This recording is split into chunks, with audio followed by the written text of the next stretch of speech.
আসসালামু আলাইকুম। ঢাকা শহরে ব্যাটারি চালিত অটোরিকশা মেন রোডে চলতে পারবে না। এই বিষয় নিয়ে সরকার কঠোর অবস্থানে রয়েছে। বিভিন্ন নিউজের মাধ্যমে আমরা যেটি দেখতে পারলাম যে বিভিন্ন জায়গায় যদি মেন রোডে অটোরিকশা উঠছে, পুলিশ প্রশাসন সাথে সাথে সেই অটোরিকশার বিরুদ্ধে ব্যবস্থা নিচ্ছে, ডাম্পিং করছে এবং বোল্লিজার দিয়ে ভেঙে দিচ্ছে এবং ধরে নিয়ে যাচ্ছে।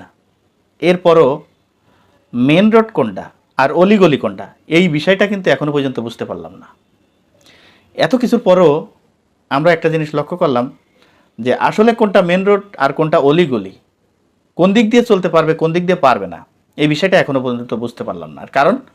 এর কারণ হচ্ছে আমরা ঢাকা শহরে ঘুরে ফিরে যা দেখলাম সেটি হলো মেন রোডের উপর দিয়েও সেই অটোরিকশা চলছে, অলি গলিতেও অটোরিকশা চলছে।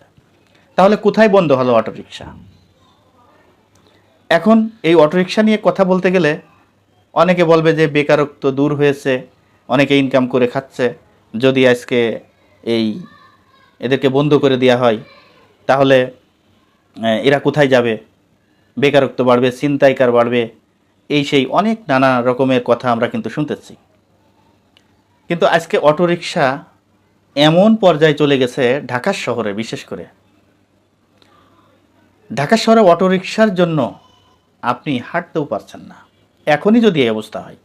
আর এটা যদি বন্ধ করার উদ্যোগ কেউ না নেয়, যদি এর পক্ষে আপনি থাকেন, তাহলে কিছুদিন পর আপনার আর কোনো যানবাহন চালাতে হবে না। ঢাকা শহরে আর কোনো যানবাহন চালাতে হবে না, শুধু এই অটোরিকশাই থাকবে। ওদের বিরুদ্ধে একটা কথা বলবেন, মায়ের খেয়ে মরে যাবেন, মায়ের খেয়ে মরে যাবেন, কারণ ওরা সংখ্যায় বেশি। ওদের বিরুদ্ধে কথা বলতে পারবেন না, এখনই তো বলা যায় না। এখনই তো বন্ধ করার কথা কইলে সরকারের বিরুদ্ধে আন্দোলন নামে, রাস্তায় আন্দোলন নামে, সরকার ভালো না, এই সেই অনেক কথা আমরা শুনি। তা অটোরিকশায় এখনই যদি এই অবস্থা হয় তাহলে সামনে কি হবে হিসাব করছেন? আর কি মানে তারা সিরিয়াল মেনটেন করে চালায়, কিংবা কোনো অপরাধ করে না, কিংবা তাদের চালানো খুব ভালো, এরকম না, এরকম না। তাদের চালানো অটোরিকশা যখন চালায় তারা একটারও প্রশিক্ষণ নেই, কিন্তু কিভাবে ড্রাইভিং করতে হয়, কিভাবে গাড়ি চালাতে হয়, কোন দিকে গেলে কিভাবে সিগন্যাল দিতে হয়, এই প্রশিক্ষণও কিন্তু তাদের নাই। আর এগুলো নাই বলে আজকে এই দুর্ঘটনাগুলো বেশি ঘটতেছে। দেখবেন যে অটোরিকশা যখন চালাই তখন সামনে কি আছে, পিছনে কি আছে, ডাইনে কি আছে, বামে কি আছে, কিচ্ছু দেখে না। তাই ঢাকা শহরের দামি দামি গাড়িতে দেখবেন যে ঠাস টুস করে লাগাই দিচ্ছে, মোটর সাইকেলের পিছনে ঠাস করে লাগাই দিচ্ছে, ব্রেক ধরতে ধরতে লেগে যাচ্ছে। এবার কিছু বলতে গেলে হ্যাঁ মামা ভুল হয়ে গেছে। এই হচ্ছে অটোরিকশার ড্রাইভারদের অবস্থা। দামি দামি গাড়ির লাগাই দিয়ে তাই গাড়ির রং উঠে ফেলতেছে। মানে তারা কিছু বলতে গেলেও রিক্সাওয়ালা কিছু বলতে পারছে না, জরিমানাও নিতে পারছে না। সব মিলে ঢাকা শহর চলতে যে কী একটা অসুবিধা হয়েছে। শুধু এই অটোরিকশা রাফ চালানোর কারণে আজকে অটোরিকশার বিরুদ্ধে সরকার অবস্থান নিচ্ছে।